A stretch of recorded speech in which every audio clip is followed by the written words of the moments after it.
ఇచ్చిన క్వశ్చన్ ప్రకారం మనకి ఏమడిగాడు, లాంబ్డా వాల్యూస్ ఫైండ్ అవుట్ చేయమన్నాడు. అట్ ద సేమ్ టైం ఆ ఇచ్చిన ఈక్వేషన్స్ కి సొల్యూషన్ ఉంది అని చెప్పాడు.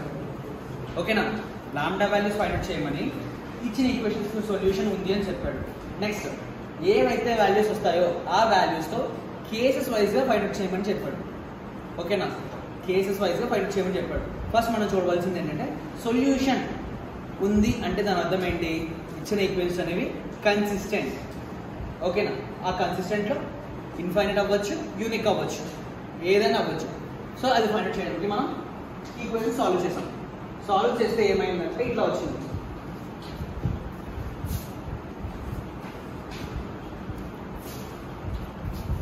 ఈక్వేషన్ సాల్వ్ చేస్తే లాస్ట్ రోలో వచ్చేసరికి 3 zeros అయిపోయి లాస్ట్ ఎలిమెంట్ ఆగిపోయింది. కన్సిస్టెంట్ అన్నాడు. కన్సిస్టెంట్ అంటే యూనిక్ ఆర్ ఇన్ఫైనైట్. యూనిక్ అవ్వాలంటే ఏం అవ్వాలి, లాస్ట్ 2 zeros మాత్రమే అవ్వాలి. అంటే ఈ 2 zeros ఫ్రంట్ 2 zeros మాత్రమే జీరోస్ అవ్వాలి. ఈ మిగిలిన ఎలిమెంట్స్ ఉండాలి. కానీ మనకి ఇక్కడ లాస్ట్ లో కూడా 0 అయిపోయింది. దాన్ని బట్టి అర్థం ఏంటి, ఇది ఇన్ఫైనైట్ నెంబర్ ఆఫ్ సొల్యూషన్స్ ఉంటాయి. ఓకేనా, అర్థమైందా? దీనికి ఇచ్చిన ఈక్వేషన్స్ కి ఇన్ఫైనైట్ నెంబర్ ఆఫ్ సొల్యూషన్స్ ఉంటాయి అనుకున్నాం. So infinite number of solutions ఉంటాయి, అదే మనం రాసుకున్నాం. Given that equations are solution, so the equations are consistent, has infinite number of solutions. Has infinite number of solutions. Why infinite number of solutions అంటే కనుక last row అంతా zeros అయిపోతాయి కనుక. ఓకేనా, లాస్ట్ 3 ఎలిమెంట్స్ జీరోస్ అయిపోయింది. At the same time 4th element కూడా 0 అయిపోతుంది. అలానే సో 4th ఎలిమెంట్ 0 అయిపోతే ఆ ఈక్వేషన్ 0 తీసుకున్నాం, 0 అంటూ తీసుకున్నాం. సో ఇచ్చిన ఈక్వేషన్స్ కి రూట్స్ ఫైండ్ అవుట్ చేసాం. రూట్స్ వచ్చేసరికి లాంబ్డా ఈక్వల్స్ టు 1 or 2 వచ్చింది. ఓకేనా, 2 రూట్స్ వచ్చినాయి. లాంబ్డా అనేది 1 or 2. లాంబ్డా 2 వాల్యూస్ గా వచ్చింది. అర్థమైందా, 1 and 2. అండ్ నెక్స్ట్ కేసెస్ గా సాల్వ్ చేయడం కనుక ఫస్ట్ కేస్ గా లాంబ్డా అనేది 1 గా తీసుకున్నాం. సో అదే 1 ని వచ్చిన ఆర్గ్యుమెంట్ మ్యాట్రిక్స్ లో సబ్స్టిట్యూట్ చేసాం. ఓకేనా, అలా చేయడం వల్ల ఏమైందంటే లాస్ట్ రో అంతా 0 అయిపోయింది. నెక్స్ట్ సెకండ్ రోలో కూడా 0 అయిపోయింది.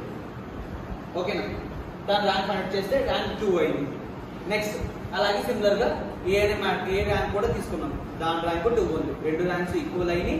ఎట్ ద సేమ్ టైం అవి consistent infinite number of solutions.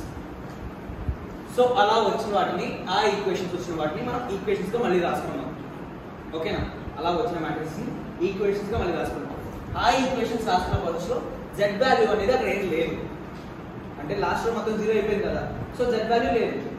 అప్పుడు ఏం చేస్తామంటే జెడ్ కి కే అనే ఒక కాన్స్టెంట్ టర్మ్ గా తీసుకుంటాం. జెడ్ ని, ఓకేనా, జెడ్ ని కే అనే కాన్స్టెంట్ టర్మ్ గా తీసుకుంటాం అన్నమాట ఇక్కడ.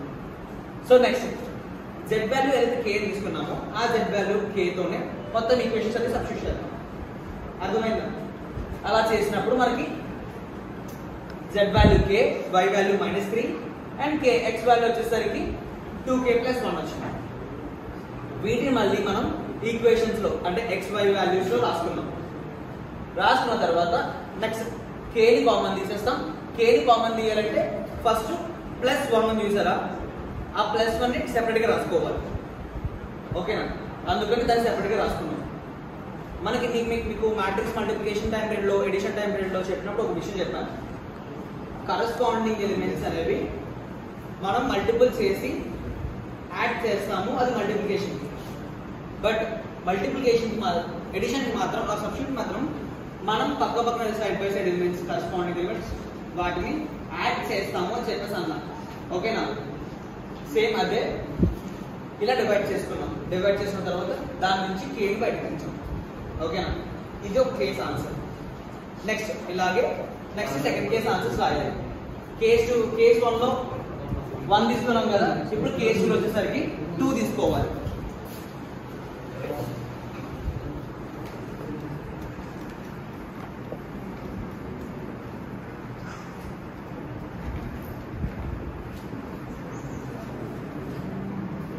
ఏమొస్తుంది చెప్పండి, లాంబ్డా -1 ఉంది అక్కడ, అంటే 2 - 1 అయిపోతుంది. 1 నెక్స్ట్ 0 0 0 నెక్స్ట్ లాంబ్డా స్క్వేర్ అంటే 2 4 4 - 3 లాంబ్డా అంటే 6 4 - 6 + 2 6 minus 6 0. So rank of AB ఏమైంది? ర్యాంక్ ఆఫ్ AB సిమిలర్లీ ఏమవుతుంది అప్పుడు?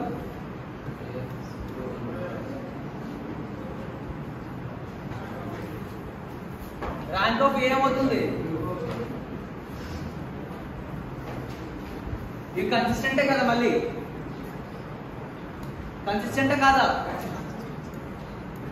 నెక్స్ట్ ఏ సొల్యూషన్స్ ఉంటాయి? So infinite number of solutions ఉంటాయి.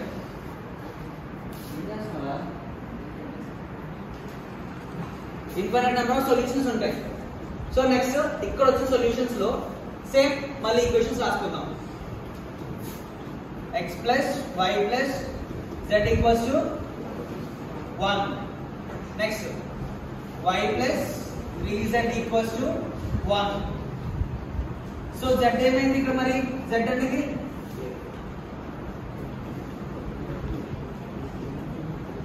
ఇప్పుడు ఇంత k తీసుకున్నాం కదా ఫస్ట్ ఈక్వేషన్ లో k తీసుకున్నాం కదా. ఇప్పుడు స్మాల్ c తీసుకుందాం. z అనేది కాన్స్టెంట్ టర్మ్స్ రిప్రజెంట్ చేసేది k తో ఎక్కువ రిప్రజెంట్ చేస్తాం. k యూజ్ చేసిన తర్వాత అంటే నీకు ఏ b యూజ్ చేయకుండా ఏ ఎలిమెంట్ అని తీసుకోవచ్చు, ఎందుకంటే ab లో ఆల్రెడీ నువ్వు ఎంతో యూజ్ చేస్తున్నావు కనుక. ఓకేనా? సో నెక్స్ట్ ఫ్రమ్ 2 ఏమవుతుంది? y plus 3c equals to 1. y equals to 1 minus 3c. ఓకేనా? నెక్స్ట్ ఫ్రమ్ 1 ఏమవుతుంది?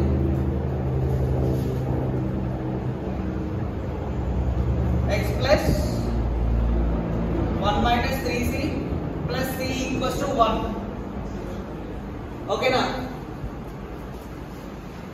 x plus 1 minus 2c equals to 1. Next x equals to 2c. ఓకేనా? ఎందుకంటే ఆ 1 1 క్యాన్సిల్ అయిపోయింది. ఓకేనా? 1 అటు వెళ్ళింది అనుకో -1 అవుతుంది, అది +1. +1 -1 0. నెక్స్ట్ ఈ -2 అటు వెళ్తే +2. ఓకేనా? సో ఇప్పుడు x values ఏమవుతున్నాయి?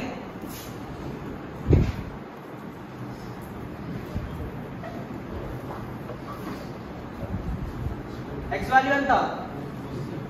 y z. So divide చేసుకోవడం కోసం మళ్ళీ 0 1 0 మైనస్ c. నెక్స్ట్ 2 3 1. ఓకేనా? అర్థమైందా లేదా?